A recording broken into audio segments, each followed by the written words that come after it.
Billy Godleman's second 100 in 2 LV County Championship innings ensured that Kent didn't have it all their own way on the opening day of the game at Derbyshire's 3A County ground.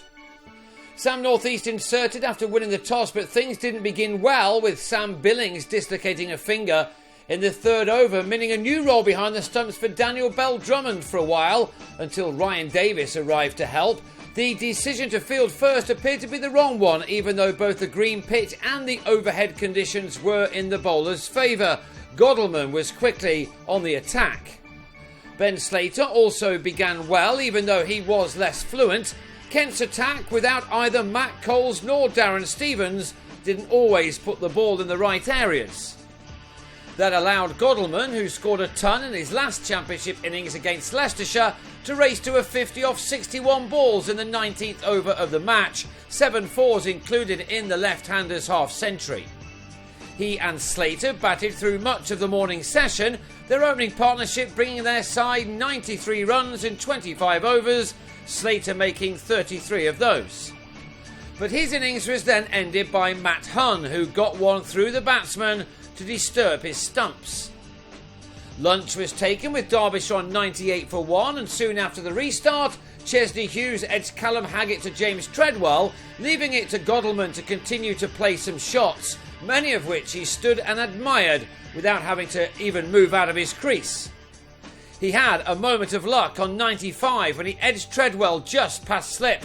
Rather than heading back to the pavilion, he picked up 3 more runs to close in on what would become the 800 of the 26-year-old's first-class career. He'd made 2/3 of the runs on the board at this stage as well. Such was his domination of the scoring. His ton was reached in the same Treadwell over with an easy push through square for the couple of runs he needed. It had been an excellent knock from the former Middlesex and Essex man, who'd got to his 100 off 146 balls before heading off screen to celebrate. He'd struck 10 fours.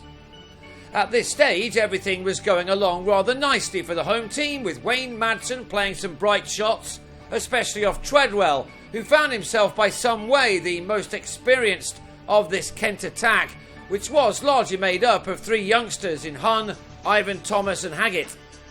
And it was the last of those who got the wicket which turned this day around, as Godleman edged him to Treadwell to go for 108, made out of a score of 178 for 3. Alex Hughes and Madsen had brought up the 200 before tea, but then after it, Derbyshire collapsed. Bowling wide of the crease, Hunn found enough movement to bowl Madsen for 46 at 207 for 4.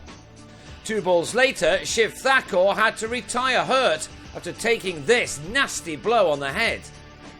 Hunn was certainly delivering a troublesome spell, and at the start of his next over, he had Alex Hughes playing away from his body and edging to Treadwell.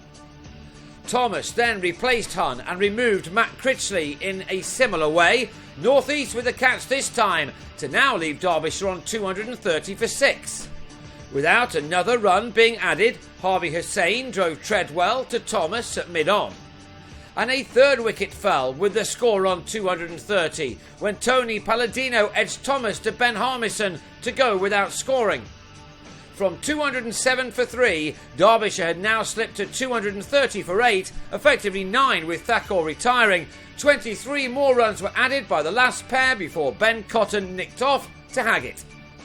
So Derbyshire were all out for 253, and Kent's openers Rob Key and Bell-Drummond were left with 11 overs to see out before stumps were drawn. They were safely negotiated with few problems, as the visitors ensured that they dominated the last session of this day. Kent will go again on the second morning on 27 without loss, and that has them 226 runs behind.